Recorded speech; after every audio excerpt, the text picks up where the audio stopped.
Good morning everyone. Morning. Good morning Philippines. And today I'm your host para ikwento sa inyo, ipakita sa inyo at malaman ninyo ang tungkol doon sa magandang produkto ng Dynafarm. Ang produkto na yan, yung tinatawag nating Power Group, na ito ay isang organiko na foliar na fertilizer. Pero bago ko ikwento sa inyo yan, siyempre mainam na malaman ninyo sino ba yung gumawa ng produkto na ito. So, ipakita ko sa inyo o ikwento ko sa inyo yung maliit o simpleng background ng ating kumpanya, na itong kumpanya na ito ay may mahigit ng 30 taon sa negosyo. And we are a complete package company, Dynafarm International Philippines, and we are a subsidiary of Dyna Group of Company. Meron sarili tayong paggawa ng ating mga produkto. We are into cultivation, and of course, we are into international distribution of all our products. Ang produkto na ito ay malayo na ang mga narating. Nakarating na ito ng Africa, nakarating na ito ng Indonesia, nandito sa Pilipinas at ibang-ibang lugar sa mundo. Katulad ng hindi natin kakilala na nag-inquire ng produkto na ito from Papua New Guinea, through the internet, nakarating ang produkto na ito at ang ganda ng kanilang mga testimonya. Okay? So, ano bang meron dito sa produkto na ito? Mainam na malaman natin na ang produkto na ito, sa maraming trials, sa maraming testing na ginawa natin, ito ay makakatulong para i-provide ang solution to a sustainable agriculture. Number 2, makakatulong ito para i-reduce natin ang gastos sa fertilizer input. At makakatulong ito para i-improve, paramihin yung ating ani at lumiit ang gastos natin. At makatutulong ito para i-improve natin, ibalik natin ang dating sigla ng ating kalupaan. And of course, this is environmentally friendly fertilizer. Napaka-importante po nito. Dahil sa ngayon, ang problema na ng ating mga magsasaka, umasim na yung lupa na kanilang sakahan. Ano kaya ang sanhi? Bakit umasim yung lupa na pinagtataniman nila? Simply because kagagamit ng tinatawag nating mga chemical na fertilizer, ang resulta niyan, umasim na ang lupa na pataniman. Okay, so magandang balita po dahil sa 5 taon namin ipinopromote etong fertilizer na ito, hinahanapan kami ng ebidensya na talagang organiko yung ating ipinopromote na fertilizer. So hindi pala ganun kadali para makakuha tayo ng tinatawag nating organic certification. At lately, lumabas na po yung ating organic certification. Ito po yung organic certificate number 016215. At kulay green po. Para sa kaalaman ng lahat, merong may color coding pala yung certification yan. Pag ang nakuha mong certification ay yung kulay green, that means your product is 100% organic. Yun po yung napakagandang nakuha natin na certification. Hindi mahirap yan. Yung representative po ng OCCP is Organic Certificate Center of the Philippines. Yun pong kanilang representative. Ito po ay third-party organization na sila lamang, dadalawa lamang dito sa Pilipinas. Ang pwedeng mag-certify ng iyong produkto ay isang organic. Isa po ay ang OCCP at meron pa pong isa sa Bisaya. Sa buong Pilipinas po yan. Ngayon po, nakakuha tayo ng certification. And thanks to our chairman dahil siya po yung nag-initiate para makakuha tayo ng certification na yan. So, hindi po ganun ka dali lamang na ginagawa yung ating produkto na ito.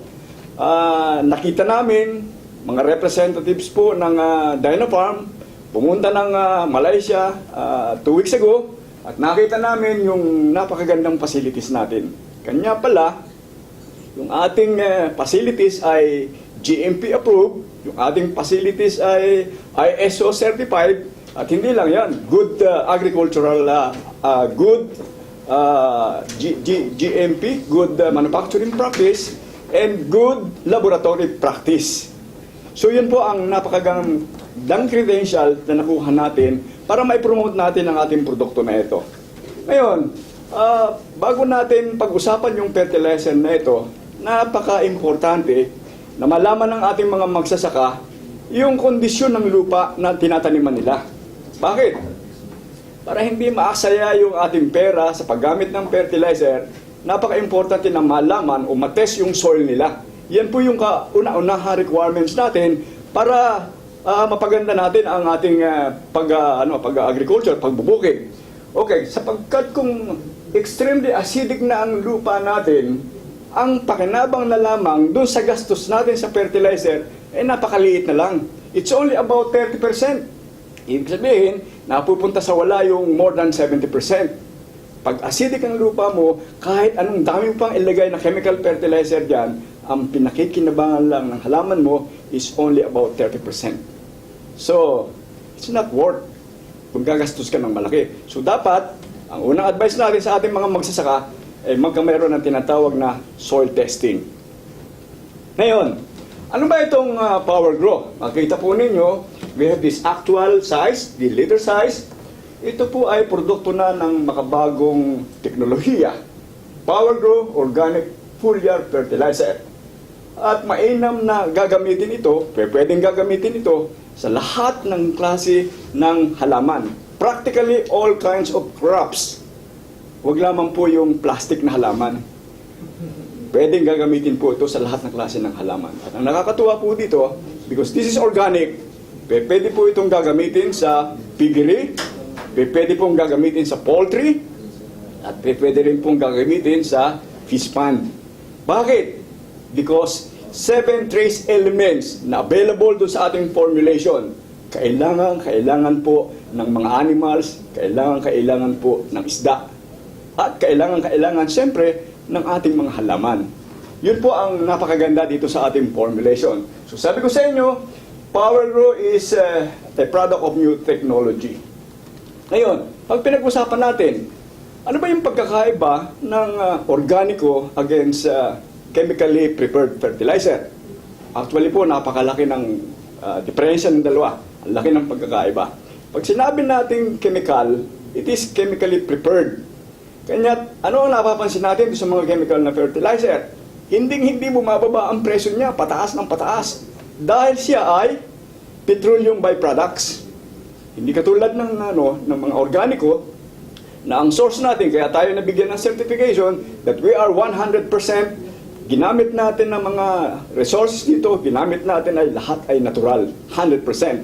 Ito po, ang pagkakaiba ng dalawa, in terms of absorption po, pag chemical ang ginamit mo, napakaliit na porsyento ng na-absorb ng halaman. At pag hindi mo pa siya nadiligan, napakaliit talaga. Only about 10% to 50% ang nagiging na-achieve ng ating halaman. Napakaliit. Compared to our fertilizer, Power Grow Foliar Fertilizer, ang taas po ng kanyang absorption. Pag ini-spray mo pa lamang, ini-apply mo pa lamang sa halaman, ang absorption niya is about 80 to 90%. So, laki po ng diferensya. At ang pangalawa, masyadong delayed. Pag ginamit mo yung chemical, delayed po dahil nagkakameron ng tinatawag na pagko-convert ng mga chemical na yan into nutrients. So, it takes about 3 to 5 days bago maging very, very effective yung ginamit mo na chemical na fertilizer. In terms of gastos, siyempre mas magastos po yun. Bakit? Kung ang isang bag ng urea ay nagkakahalaga ng 1,200 at only 15% ang ma-absorb ng halaman mo, laki ng gastos mo. Kawawa naman yung bulsa mo. Samantalang yung ating fertilizer, yung ating Power Grow Foliar Fertilizer, pag in-apply mo siya, 80 to 90% immediately na-absorb ng halaman yung lahat ng nutrina. At hindi lang tayo nalilimit sa 3 nutrina. Napakaraming nutrina. Buhaton sa mga malalaki, ang tawag namin doon ay mga macronutrients, pangalawang mga malalaki na nutrina, at yung mga micronutrients, yung mga maliliit na nutrina. Lahat ng yan, kasama po doon sa ating formulation. Kaya napaka-effective siya. Ngayon, balik-aral po ito. Actually, dagdag kaalaman ito. Baka absent tayo nung nasa grade school tayo. Ano daw ba yung pagkain ng halaman? Ano yung mga nutrina na kailangan ng halaman? Basically, kailangan ng halaman ng sunlight. Kailangan ng halaman ng water. Kailangan ng halaman ng carbon dioxide. Kailangan ng halaman ng oxygen. Lahat po libre yan. Okay? Pangalawa, ano pa ang kailangan ng halaman? Aside from those mga libreng nutrients. Kailangan pa ng halaman ng tinatawag nating primary macronutrients. And what are those? Nitrogen, potassium, and phosphorus. Ang nakakalungkot lang po, sa ngayon sa pag-ikot namin sa buong Pilipinas, kausap namin ng mga farmers, ang napapansin namin, ang nalalaman lamang ng ating mga magsasaka, ay itong fertilizer na ito. Ano yan? It's either nitrogen lamang, or urea, ang tawag natin dyan, or the NPK, yung complete, 14-14-14. Hindi na nila alam na kailangan pala ng halaman yung pangalawang malalaking nutrina. And what are those? Sulfur, calcium, and magnesium. Ito hindi na alam talaga ng mga magsasaka. Hindi nila iniuutos dun sa kanilang anak o katiwala na bumili ka ng sulfur, bumili ka ng calcium. Bakit? Kasi hindi na po nila alam ito. Ngayon, hindi lang yan ang kailangan ng halaman. Ano pa ang kailangan ng halaman? Para maganda yung kanyang pagtubo. Kailangan pa ng halaman yung mga maliliit na nutrina. Napaka-importante po niyan. Ano ba yung mga maliliit na nutrina? Iron, zinc, cobalt, boron, manganese, etc., etc., etc. Etong lahat po ng mga sustansya or nutrina na ito available sa lupa. But the moment gumamit tayo ng chemical na mga fertilizer, ito po ay nawawala. Nauubos po yan. At ano ang resulta? Nagiging acidic ang lupa. Pag acidic na ang lupa, problem, di ba? Okay, mahina yung growth, stunted ang growth ng halaman mo. Hindi magandang bubulaklak, hindi magandang bubunga. In short, mahina ang ani. Kung mahina ang ani, lugi ang magsasaka. Kadalasan po, yan ang reklamo. Lugi ang magsasaka. Bakit? Kasi hindi po nila nalalaman itong nutritional management na ito. Okay? Ngayon, ano ang ginawa ng ating company? Ang ginawa ng ating kumpanya para makaproduce tayo ng isang magandang klase ng fertilizer, ang ginawa ng ating company ay dinagdagan pa ng humic acid. At ano ang trabaho ng humic acid? Ang trabaho ng humic acid para pagandahin, rekondisyon ang ating lupa. Plus, nilagyan niya ng growth hormones na nanggaling sa seaweeds. So basically, ang base ng ating fertilizer, seaweeds. Pag pinagsama mo yung seaweeds, yung growth hormones na yan, at saka yung humic acid, may napakagandang epekto na ibinibigay sa halaman. Ano yung napakagandang epekto na yan? Magiging anti-stress yan para sa halaman. Di ba ang tao may stress parang halaman? Pag walang pera, na-stress. Pag nagalit si Mrs., lalo na, nakaka-stress.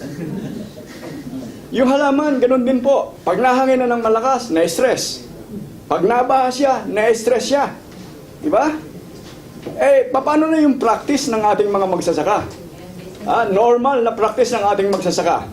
Paano yung practice na yan? Di ba yung magta-transplant na tayo from the seedbed, kukunin natin, ibubungkus natin yan, ilalagay natin doon sa kabilang side ng ating area, and then saka natin itatanim. Can you imagine the stress? Napakalaki ng stress. But with the right formulation like our fertilizer, patay kang stress ka. O, yung nagtatransport ng mga seedlings, halimbawa, mga seedlings ng citrus, nilagay mo sa pick-up mo, tapos ibinyahe mo ng malayo. Pagdating doon sa area, siyempre, itatransplant mo na siya. Can you imagine the stress? With the right formulation, sabi ko sa inyo kanina, wala kang stress ka. Napakaganda ng epekto sa ating halaman. So yun po yung napakagandang karakteristik ng ating fertilizer. Siya po ay eco-friendly, hindi makakalason sa ating kapaligiran. Dahil hindi makakalason sa ating kapaligiran, healthy ang mga tao. Tama? At yan lamang ang pinakamagandang ipamamana natin sa ating mga susunod na henerasyon. Ngayon, ang palaging usapan ngayon, climate change. Ano ba yung nagkukos ng climate change? Yan, nagkukos ng climate change. Yung paggamit mo ng mga chemical na yan, fertilizer. Mataas ang porsyento, nakasama yan doon sa nagkikreate ng tinatawag nating climate change. Ano pa? Very practical to use. Bakit napaka-practical? Do tayo ay tinuturuan na magparami tayo ng bulate, yung vermiculture, vermicast.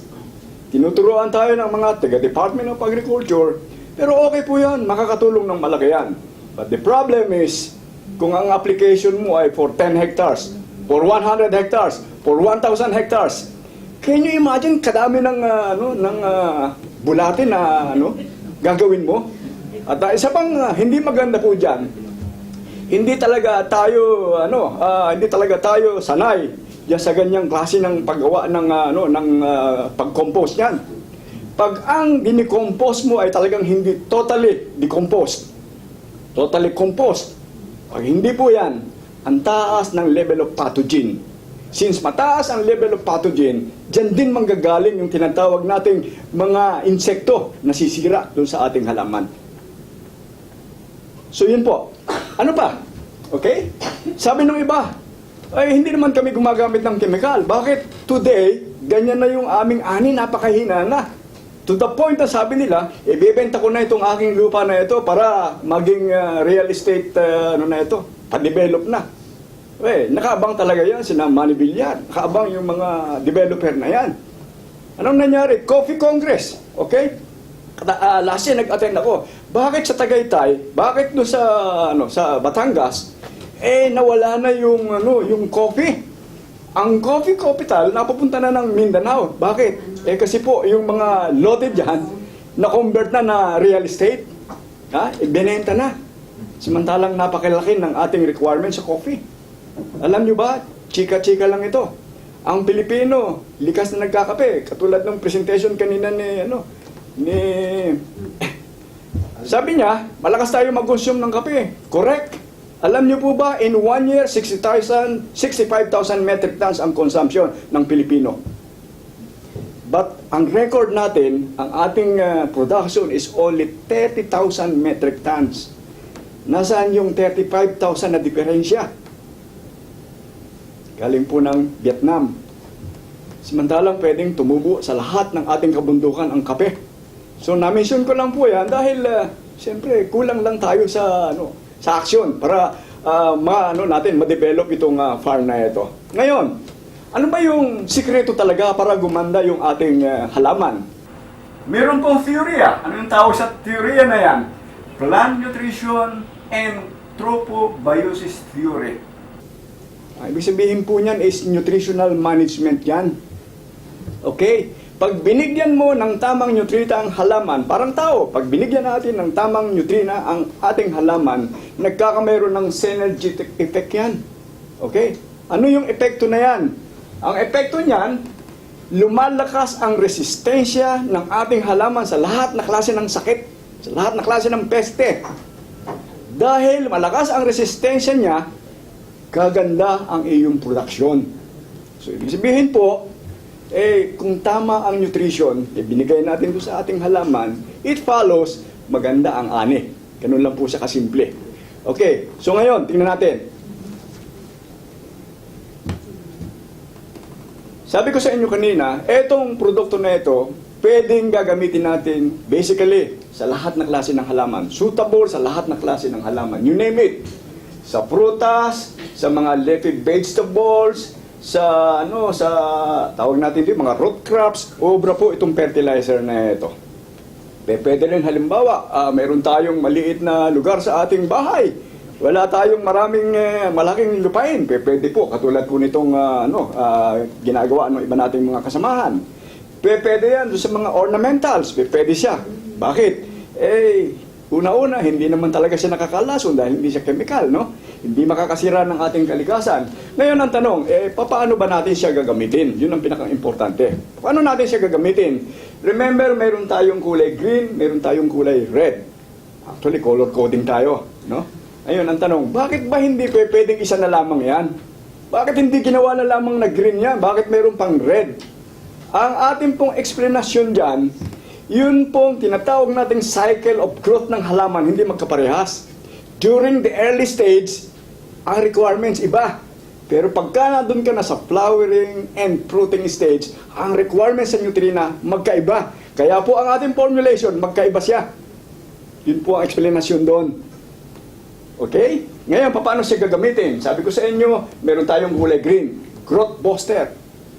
Pag sinabi natin growth booster, habang maliit pa yung halaman mo, pinalalaki natin para maganda ang kanyang paglaki. Pinakang basic yan, kulay green po ang ginagamit natin. At kung malapit na, kunyari palay, malapit na siya magbubuntis, ang ginagamit natin yung kulay red na. Kasi yung red is for flowering and fruiting stages. Pwede ba magkabaliktad siya? Hindi po pwede. Kasi nga, vegetative or growth booster, ang kulay green, at ang kulay red is flowering and fruiting stage. So maliwanag po yun. Okay? Ngayon, meron po tayong sinusunod na oras kung gagamit tayo ng fertilizer na ito. Okay? Anong oras ba dapat tayong mag-apply nito? Pag sinabi po kasi natin na foliar fertilizer, hindi tayo yung powder, ha? This is liquid applied fertilizer. Inihahalo siya sa tubig. Ngayon, ano ang oras na sinusunod natin? Early morning, 5 o'clock, 6 o'clock, 7 o'clock, up to 9 o'clock. Before, pwede pa yung 10 o'clock, but because of the climate change, hindi na po natin inaalaw. Okay? Hindi nakapag-spray ng umaga. Maybe because busy ng gabi, nagtong-age, hindi kayo pwede naman sa hapon. Pwede sa hapon. Alas 4, alas 5, alas 6, alas 7, kung maliwanag pa. Dito naman ang alas 7, madilim na eh. Pero sa ibang bansa, katulad sa Singapore, yung alas 9, para may araw pa. Pwede. Okay, ano yung sinasabi ng science? Ang sabi ng science, okay, hindi ka na pwedeng mag-i-spray ng ganong oras dahil mataas na ang sikat ng araw at nakasarado na ang stomata ng halaman. Yan, nakasarado ang stomata ng halaman. Kung ito yung dahon, na normally naandyan yung maraming stomata, nakasarado siya sa oras na yan. Kaya ipinagbabawal yung pag-spray ng tanghali na. Yun lang po yung rason doon. Pero ano ang maganda sa ating formulation? Dito kayo bibilib sa ating formulation. Bakit? Kunyari nakapag-spray tayo, hindi natin alam yung oras, mag-aalas 10 na pala yan. Nakapag-spray tayo. Hindi nga 100% ma-absorb yung ating formulation. Maybe about 50%, maybe only about 30%. Pero ano ang maganda doon sa ating formulation? Since na-spray mo yan, kunyari na-absorb ang 20%, yung lahat ng nandun pa sa dahon, because of this sunlight, dahil doon sa humidity, pwedeng matuyot siya. Right? Kung matutuyot siya, siyempre pagdating sa gabi, because of this, anong tawag natin sa hamog. Yeah. Because of this hamog, it will be redissolved and it will be reabsorbed by the plants through the stomata.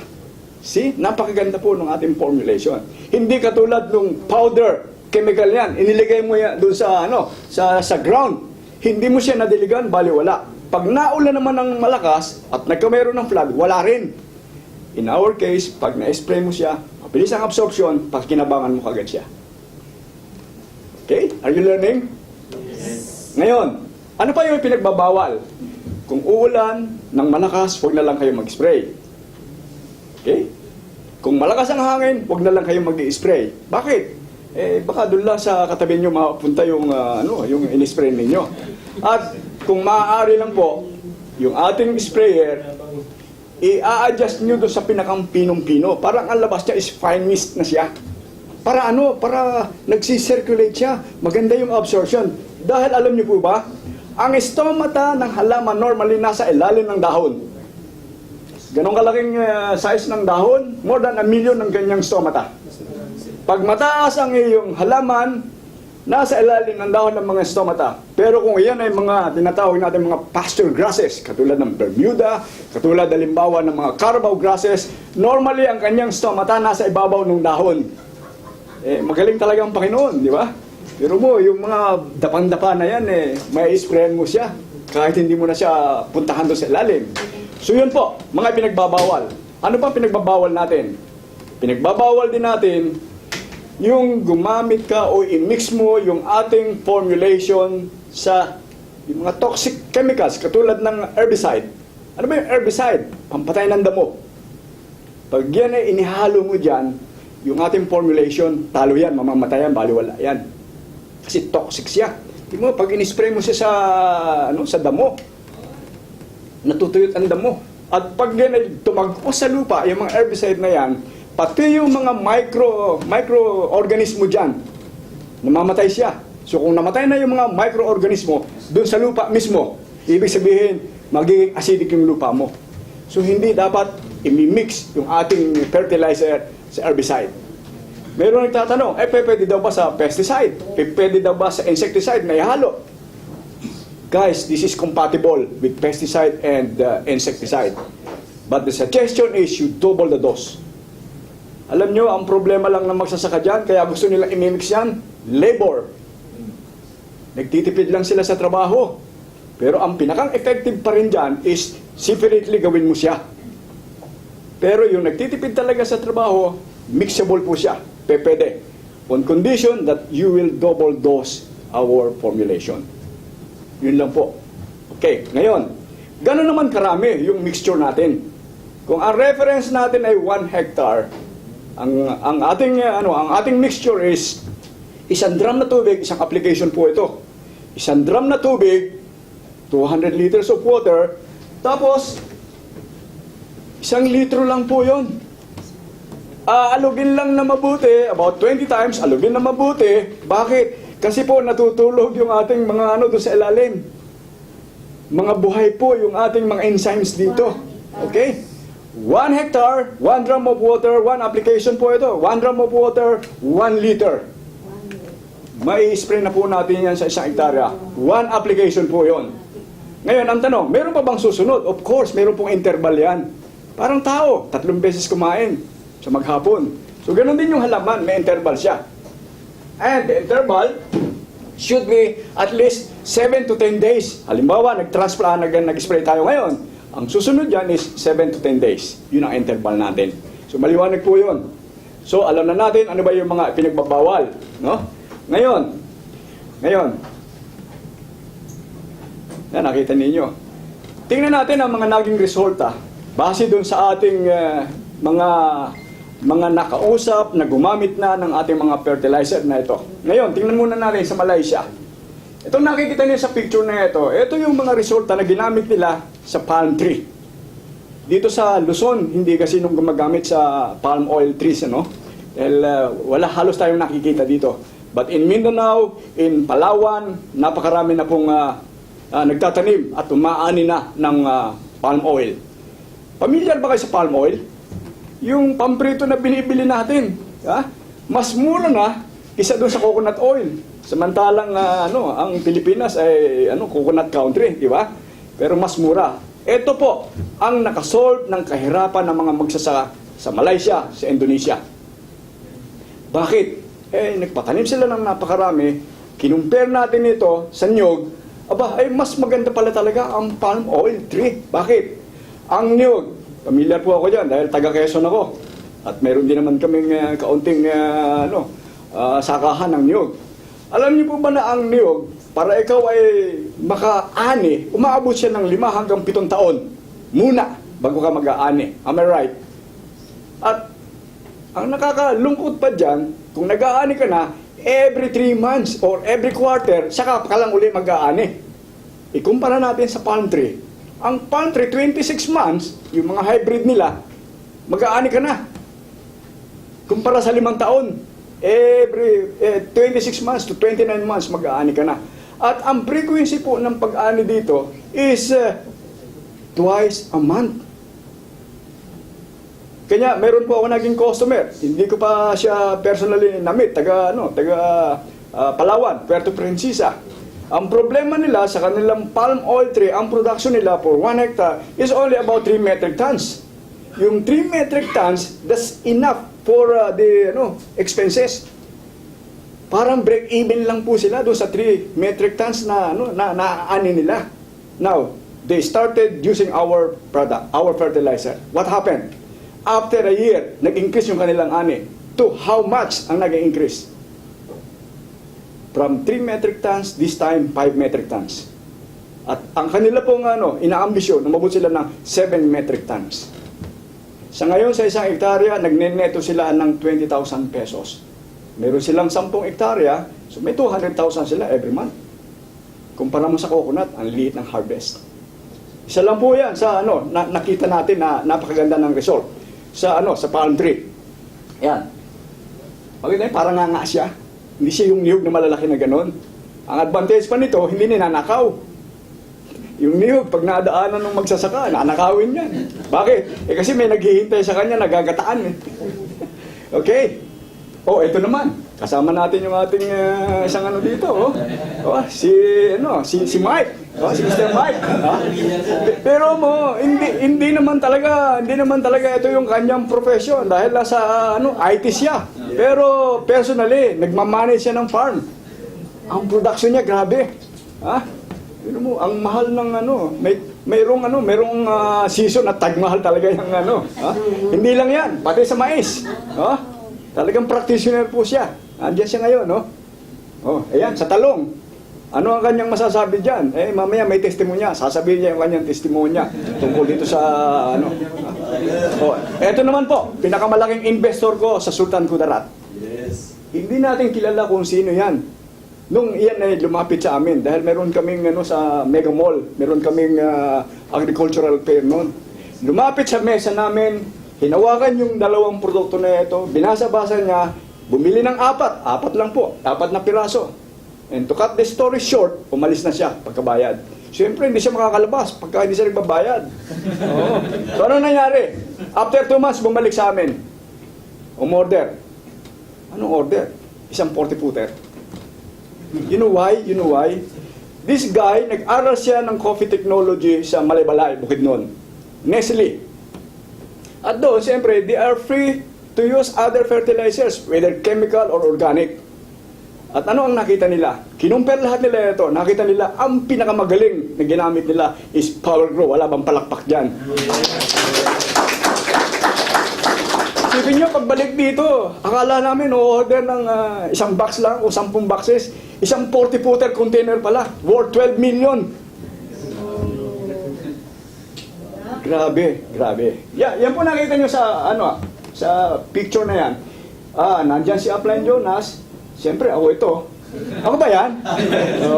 Ito po ay mga ng palm tree, mga seedlings. Binibili nila yan sa outdoor yung backdoor, no? Binibili nila yung mga pre-germinated seedlings na yan. 60 pesos ang isa.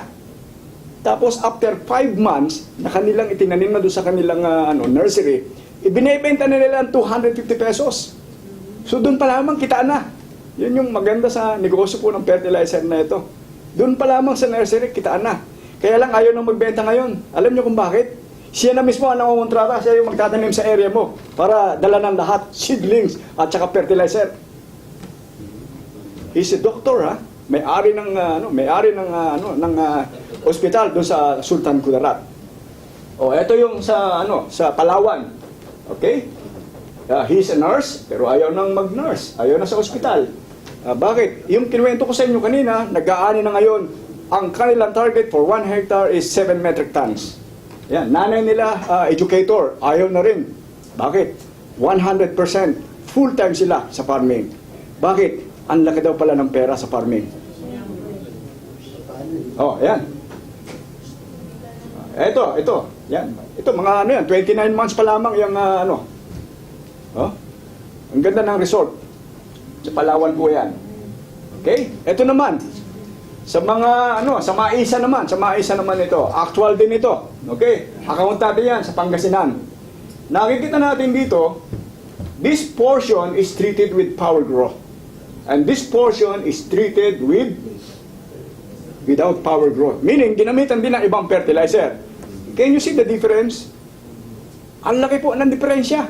Ito yung diferensya, oh. Sabi ng taga Department of Agriculture, aba, ang tataas. Samantalang yung untreated with the power grow, ang liliit pa niya. Oh, ito naman, sa Canlaon, sa Negros. Pataniman ng, pataniman ng sibuyas. Yan. Kilala nyo ba itong fruits na ito? Ha? Dragon fruits. Ang dami na po nag-venture dito sa dragon fruits na ito. Yan po. Ito naman, isang account ko ito. May-ari ng resort sa, Antique. Ang ginawa niya, dahil competitor niya, yung, tawag dito, Boracay.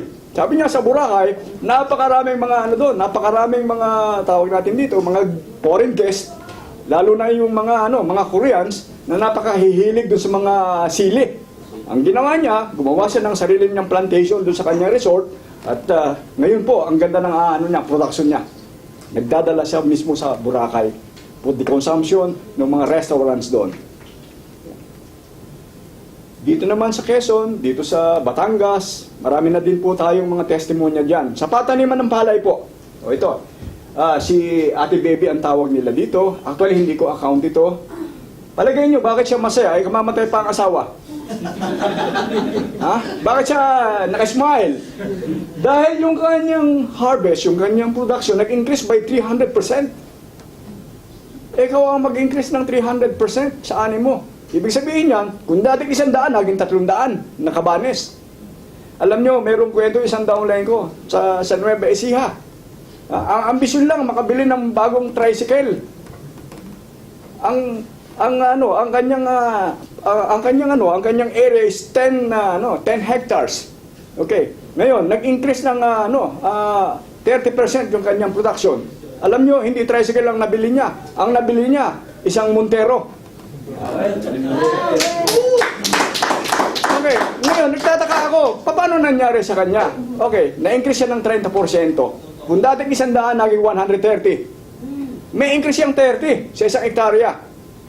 Ang isang kaban, nagkakahalaga ng, sabihin na natin 1,000. Eh di sa isang hektarya, may 30,000 ka. Tama? Eh 10. Eh di meron kang 300,000. Tama?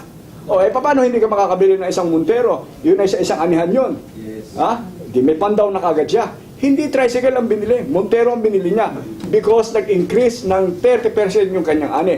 Ay kung halimbawa ang increase niya ay 100%, aba baka kas niya nabayaran yung kanyang Montero. Tama? Yes. Ganun lang po kasimple siya.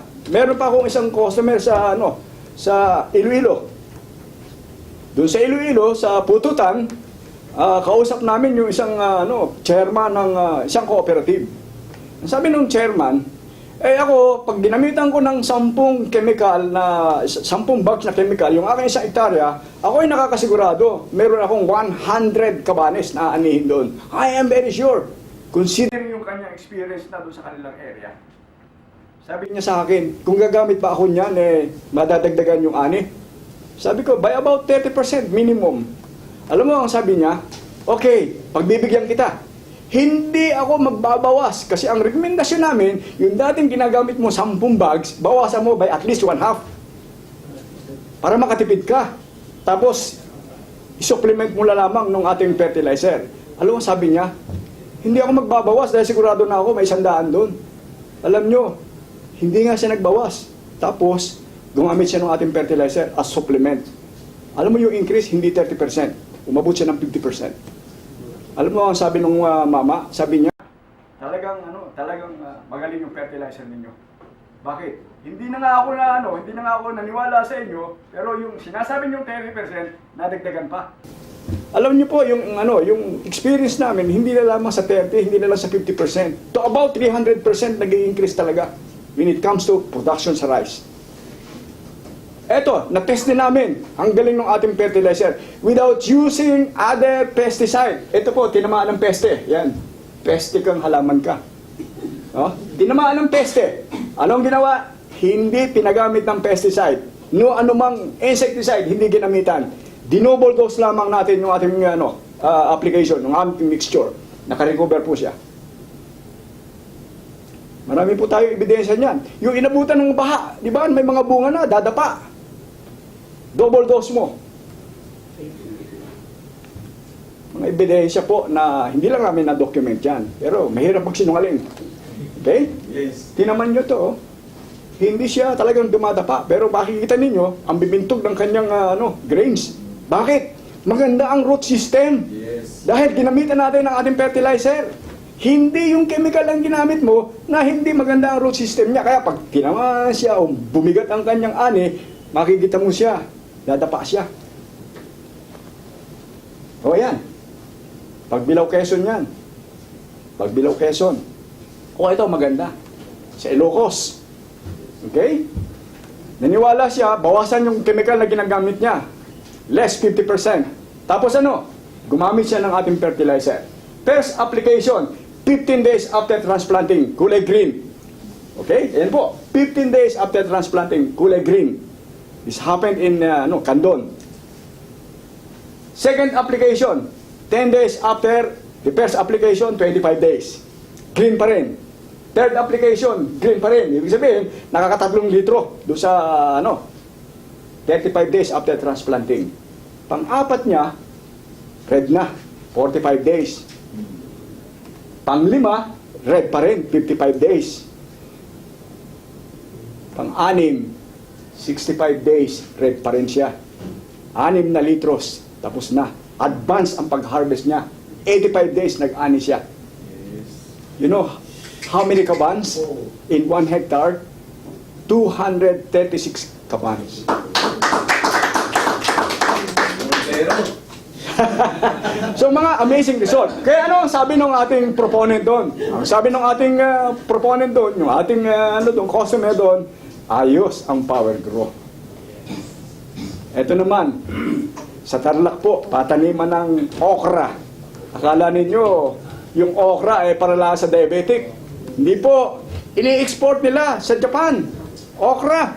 At ang pinakamalakas mag-export sa Japan, yung grupo ni Commander Dante. power. Yung dating makakaliwa, ngayon ay makakanan na. Okay. Ano po ang nakita nilang pagkakaiba sa paggamit ng chemical at saka ito? Number 1, sa production, madami tayo. Pangalawa, yung dating chemical na ginagamit nila, ang taas ng rejection. Bakit? Mataas po ang toxicity. Mataas ang residue. So, maraming reject. But using our fertilizer, napakaliit po ng percentage ng rejection. So, buhay na buhay yung negosyo nila. Ito po, yan, sa Tarlac din po yan. Ito maganda. Baka sabihin ninyo paano, nakita ninyo, nag-aaksaya ng pera para gamitin saan? Sa damo, sa grasses, para pakain ng kanilang mga baka. Maganda yung damo, kaya maganda yung klase ng karne ng puproduce ng baka. Sa damo. Kaya yung kahit hindi bakahan, kahit tawag ito, golf grasses, pwede po siya. Kaya kung may kakilala kayo na mayroong talagang silang may-ari ng golf course, napakalaking market niyan. Gaganda yung grasses nila. Tapos, hindi maapektuhan yung health ng ating mga players doon. Ito, si Indonesia. Hindi lang pero DI Grow. DI Grow. Yes. Sa kaalaman po ng lahat, bakit DI Grow doon? Bakit sa atin ay Power Grow? Noong unang dumating dito ang fertilizer na ito, DI Grow din po. Kanya lamang yung isang nag-approve po ng ating fertilizer, kinwestiyon yan during the meeting ng mga regional executive directors. Ang sabi niya, ang ganda ng fertilizer niyo. Personally, ako nag-examine yan. Ako nag-evaluate niyan. But hindi niyo palitan ng pangalan. Kasi yung DI Grow, dahil taga Bicol pala siya, D-Grow. Hindi raw mag-grow. So, because the company is very sensitive dun sa mga ganong issues. At hindi madali po ang magpapalit ng pangalan. Babalikan na naman doon sa dating proseso. Pero, awa po ng Diyos, napapalitan natin ng pangalan. Only in the Philippines, Power Grow. Kasi nakita namin yung stocks doon sa Malaysia, hindi naman Power Grow, lahat DI Grow. Lahat big grow. Okay, dito po sa atin, Power Grow. Yun po ang kwento. Baka may magtanong sa inyo, bakit Power Grow? Doon sa ibang bansa, DI Grow. Actually po, nung mga unang buwan namin dito, yan, talaga pinupurot namin. Okay. Eto, kasamahan natin, si June. Dito naman sa Mabitak, Laguna. Pataniman ng mga onions, no? Ayan. Eto, ini-explain ng farmer, kakaiba, talagang nakita niya yung root system. Ibig sabihin, nag-improve yung soil mo, tapos maganda yung root system mo. Pataniman ng kalabasa. Oh, papaya. Oh, papaya. Kita ninyo naman yung mga papaya, oh. Kala ko nakatukod yung ating fertilizer, eh. Ito naman po, baka sabihin ninyo, baka naman mas maganda lamang yan sa lupa natin sa Pilipinas. Hindi po. Practically lahat ng bansa mayroon tayo na mga testimonya, no? Bakit maganda sa Africa? Bakit maganda sa Indonesia?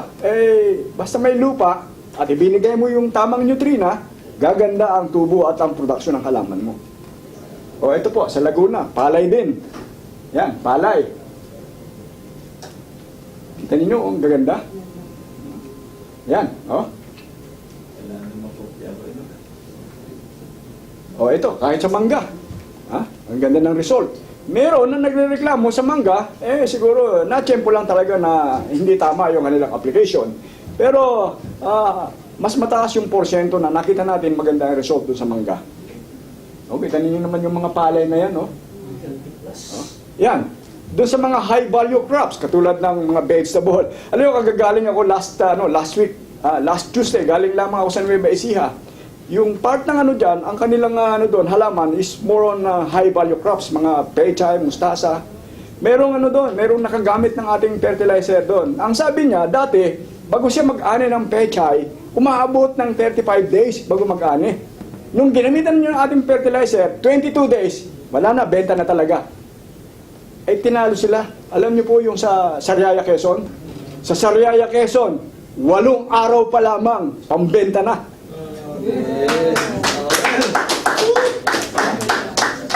Ngayon, paano nila ginagawa?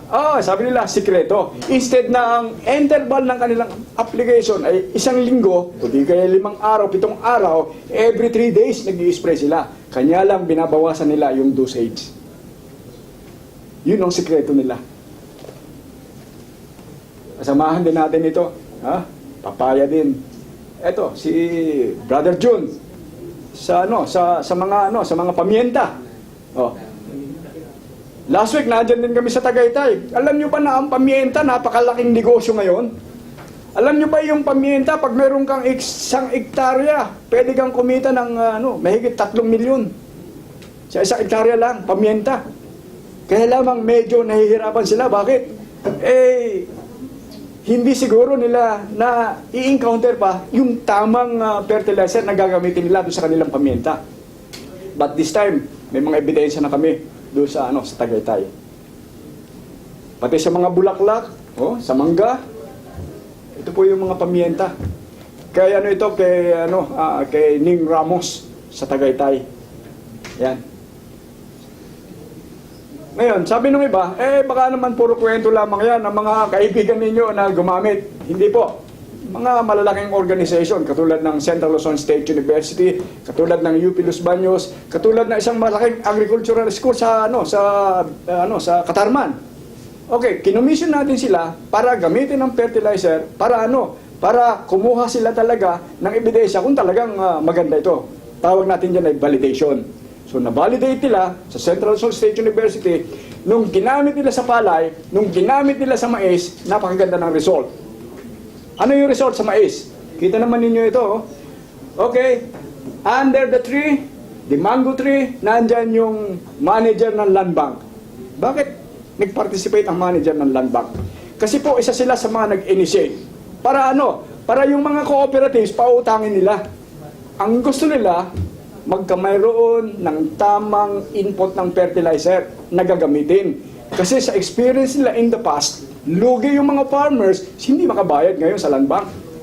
So, ito po, nag-participate ang manager ng land bank at kinomission natin ang Central Luzon State University, Dr. Nenita de la Cruz. the head ng validating team. So ano ang kanilang naging experience sa paggamit ng ating fertilizer? Yung ginamitan po ng Power Grow, 48 days, matataas at namumunga na. Yung hindi ginamitan at ibang klase ng fertilizer ang ginamit, 48 days, bansot pa at hindi pa nagsisimulang mamunga. Ayan po ang result. Ang validation pala, matrabaho. Pati yung kernels, binibilang at saka sinusukat. At saka yung hahaba, sinusukat nila. So, the result, yung ginamitan ng ating fertilizer for a 1 hectare area, nag-average tayo ng 15 tinulada. Ang general average po sa Department of Agriculture sa isang hektarya, Luzon, Visayas at Mindanao, 7 to 9 metric tons. In our case, 15 metric tons. Using other fertilizer, umabot ng 11, lamang pa rin tayo. This time po, continuous silang ginagamit, umabot na raw ng 20 metric tons. I don't know, hindi ko na na-monitor. This is the protocol kung paano natin gagamitin sa corn. Kasi po yung corn, napakalakas kumain ng nitrogen. Maniwala kayo dyan, talagang okay? Sa sibuyas, samahan natin. Ito po, sabi ko sa inyo, meron tayong mga customer na hindi naman natin personally namimit pa sila. Papua New Guinea, through the internet. Pero mo, through the internet, kinuwento lang namin ang tungkol sa siya pala ay practitioner ng organic. Umorder ka, worth 1 million. Several boxes yan, pinadala namin sa Papua New Guinea. What happened? Tinanay nila sa pakwan, tinanay nila sa mga vegetable, sa banana. Ano ang kanilang comment doon sa banana? Ang sabi nila, very impressed with outcome of Power Grow, especially on banana. We now begin to harvest high-grade banana. Never before experienced such a result. Sila yung nagkwento sa amin. And hopefully, before December, may another order ito. Sultan Kudarat, kinuwento ko sa inyo kanina. Coffee. Ayan. Nursery yan. Oh, ito yung yung investor natin. Ito yung ito yung kanilang experiment. Yung dalawa na ito, dalawa na yan, okay? 5 buwan na yan. Okay, 5 buwan na yan. Bakit ba 5 buwan? Bakit alam natin 5 buwan yan? Ito po ang diyan. Para malaman natin kung ano na yung age ng iyong seedling. Yung unang dalawang dahon na yan na magkatapat sa ilalim, ibig sabihin nakakaisang buwan na. 2 buwan, 3 buwan. Okay. Ito, hindi lang maganda, clear yung umaabutan ng 5 buwan ito. Ito, ang ginamitan ng Power Grow, 3 months pa lamang po ito. Mas malaking dihamak doon sa 5 months. Ano ang ginamit na fertilizer doon sa 5 buwan na ito? Guess? Your way. My way. Di ba may fertilizer din ang Amway? Yun po yung ginamit nila. Ito po yung plantation nung doktor na yan. Ha? Nag-aani na sila ng coffee. Magsimula na rin sila mag-export. Pumili na sila ng mga machineries para yung dryer at saka yung grinder. Nandun na po, na-deliver na doon. Bakit? Preparasyon doon sa several hectares na taniman ng kape. Ito po, marami din sa Mindanao, especially in Basilan, pataniman ng rubber trees. Okay? Yung rubber trees na yan, siyempre, magandang magandang tanim yan at magandang negosyo yan. Habang may gumugulong na goma dyan, sigurado ka. At matagal din ang buhay niyan. Gamitan mo ng Power Grow, gaganda ang quality ng latex mo. Yung dagta, gaganda ang quality at dadami. Hindi po natin experience yan dito sa Pilipinas. Experience sila sa Indonesia. Palm tree, kung paano i-spray. Sa Cotabato, may isa tayong member doon na napakasipag at saka impress siya sa ating fertilizer. Ginagamit sa orchids, ginagamit sa palayan, ginagamit sa durian, ginagamit sa practically lahat ng halaman nila doon. Ginagamit sa coconut. Dati, sabi nila, ang kanilang ginagamit na fertilizer sa coconut, dati, puro salt, puro asin lang. Sabi ko, hindi mabubulok yung inyong dahil inaasinan ninyo. Okay lang, fertilizer talaga sa sa coconut. Pero, kulang pa rin. Hindi kumpleto yung nutrina. Pag ginamitan mo ng Power Grow, kumpleto ang sustansya na ibinigay mo sa halaman mo. So, maganda ang bunga. Ito yata, pati bata, ibinunga. O, ito naman. Pakwan, watermelon. Oh, si Upline Jonas ang nag-convince doon sa kanyang mga kababayan, doon sa area nila, sa Iloilo, na yung dating 5 hanggang 6 na kilo, ngayon, dahil paggamit ng fertilizer na ito, umabot ng 18 kilos. Ang laki, almost, more than double ang naging result nila. Ito po, sa Iloilo yan, no? Doon sa Pabia at saka doon sa San Miguel area na yan. Ayan. Ito naman po, sa Surigao. Hindi namin kakilala rin yung mga yan, mga overseas contract worker sila yung asawa, pumunta dito at naghahanap ng Power Grow dahil nakita nila sa internet, nagtatrabaho sa Jeddah. Dumating dito, bibili. Ano ang ginawa namin? Okay, in-explain namin, bumili, hindi namin dito ibinigay yung produkto. From Cebu, pinaship namin sa kanya doon. Yan yung naging result nila. Surigao. Ito naman.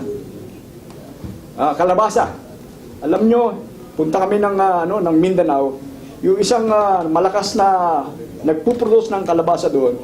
Okay, ang unang hinanap sa ating fertilizer, alam nyo kung ano? Ang hinahanap niya talaga sa isang klase ng foliar fertilizer, merong boron. Nung nakita niya, ay, may boron ito. This is the fertilizer na hinahanap namin para sa kalabasa. Balimbing. Sa mga politician lang yan. Saan po yan? Sa Indonesia. Saan yan? Sa North. Ako po ito, Ako ito, Ayan. Balikan natin.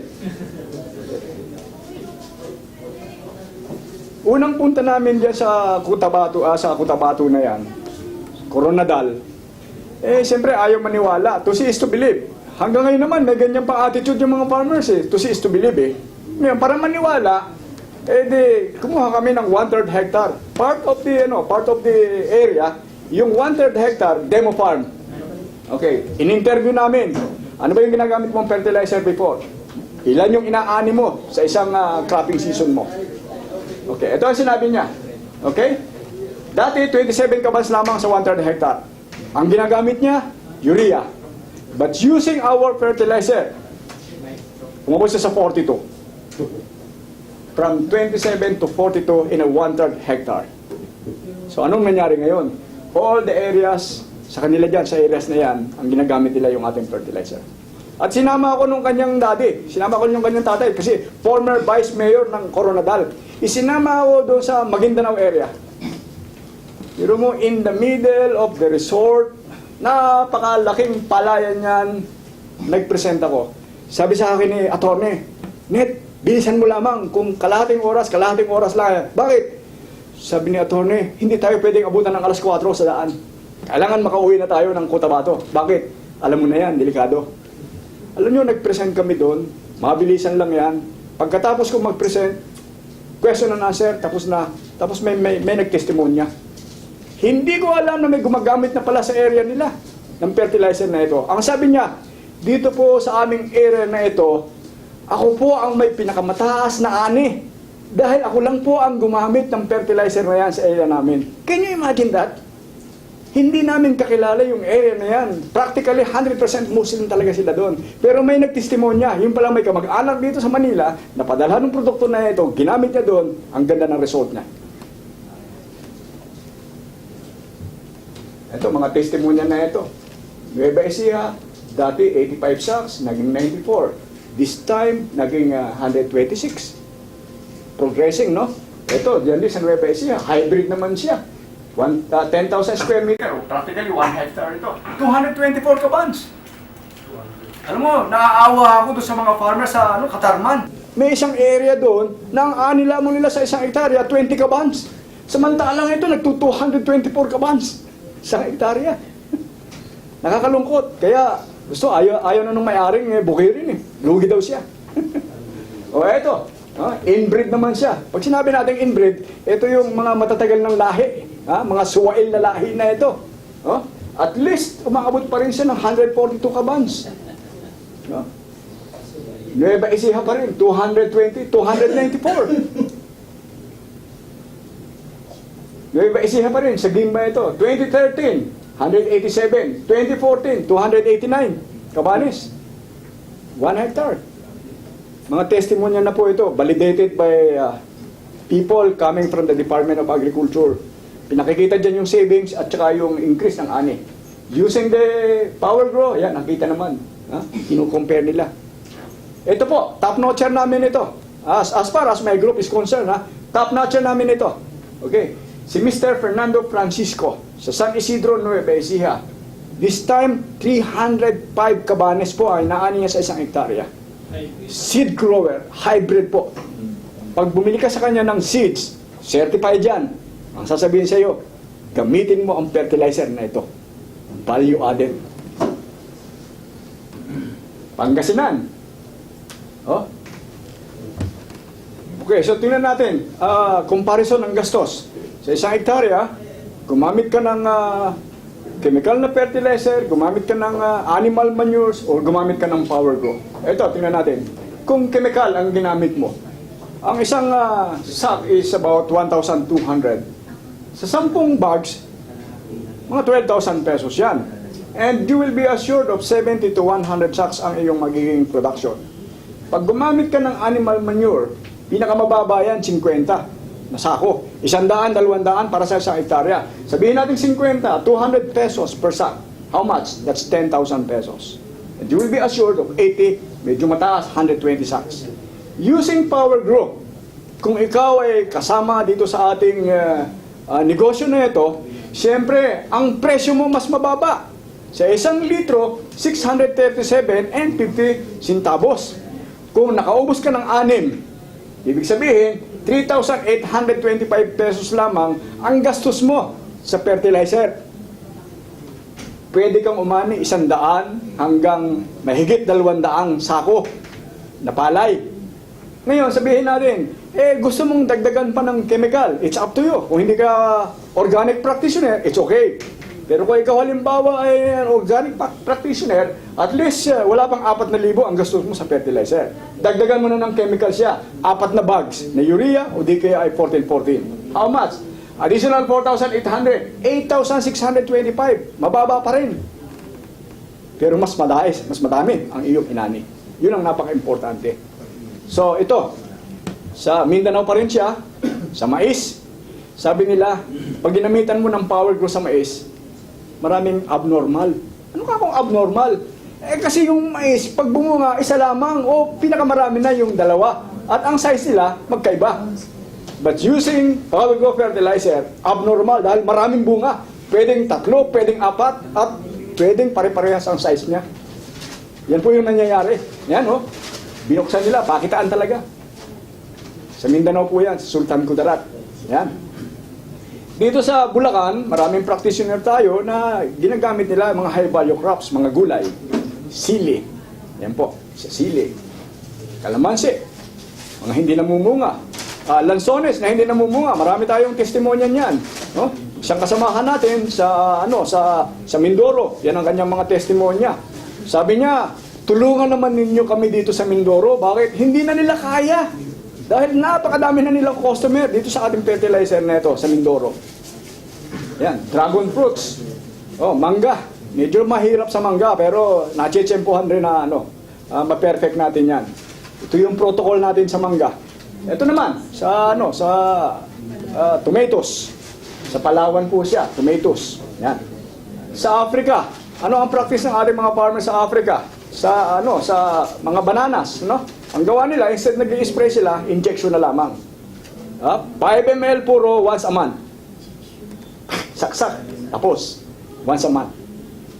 Ayan, sa kamatis. Sa Africa din po ito, Tingnan niyo, pulang-pula yung lupa nila dito, pero ang ganda ng production nila. Using our fertilizer. Yan. Si Mayweather nga, dumayo pa doon para lamang magtanim ng kamatis. Ito po, sa Batangas. Marami nang bumubunga na mga durian sa Batangas. 2 years Farmers of the Year using our fertilizer sa Tarawan, Batangas. Ito po, oh. Mas malaki ang benta nila sa dahon, sa talbos ng ng sili. Ito po. Ready to go to the market para ibenta yung kanilang produce. Sabi ko sa inyo, pwede sa baboy, pwede sa manok. Ang tanong, paano gagamitin sa baboy? Paano gagamitin sa manok?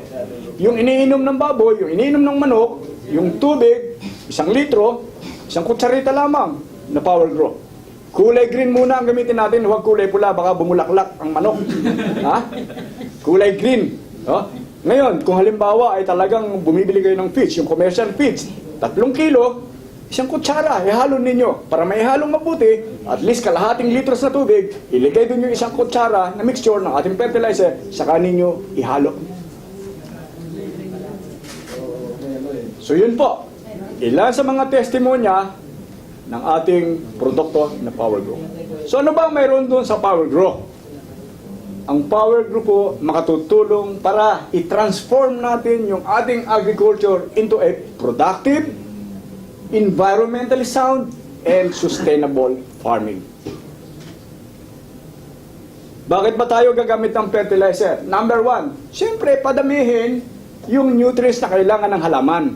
Pangalawa, para pagandahin at paramihin yung quality po at saka yung quantity ng ating harvest. Para pahabain ang buhay ng ating halaman. Kasi kung magre-rely lang tayo dun sa growth o yung life growth ng ating halaman, eh dapat madagdagan pa yan. Katulad po nung nagpo-produce ng ating kamatis. Instead na 10 to 12 harvest lang ang nagagawa nila, pwedeng maging 20 times. And of course, para yung premature na pagbagsak ng mga leaves, ng mga bunga, ma-prevent natin. Katulad halimbawa sa mangga. Pag inabutan ng ulan, ay bagsakan na. At least matibay. Kasi may pampakapit yung ating fertilizer. And, sabi ko sa inyo kanina, tumataas ang resistensya ng ating halaman. Ibig sabihin, sa mga peste, sa mga sakit-sakit na yan, nakakalamang tayo. Mataas ang resistensya ng ating halaman. Okay? Gaano ba kalaki ang negosyo ng fertilizer? More than 100 years ago, nandito na yung mga chemical na yan. Kalaban ba yan? Hindi natin kalaban yan. Dahil marami nang umaalis dyan. Gaano kalaki ang negosyo ng fertilizer? Luzon, Visayas at Mindanao. Huwag na natin pag-usapan ng ibang bansa. Okay? Huge market. Bakit ba? Okay, sa Nueva Ecija lang po, pinag-usapan natin ay rice lamang. 286,000 hectares. Gumastos ka na lamang ng 3,000 sa isang hektarya. That means you have 858 million sales. Oh, ayan pa lang, Nueva Ecija pa lamang yan. Cagayan, okay, 1.2 billion. Sa nasyonal, okay, 1.3 billion. Okay, ganun po kalaki yung ating market. Kaya kung ang habol ninyo ay negosyo, naghahanap kayo ng magandang produkto, pag-ukulan nyo ng pansin ang Power Grow. Maraming salamat po and God bless us all.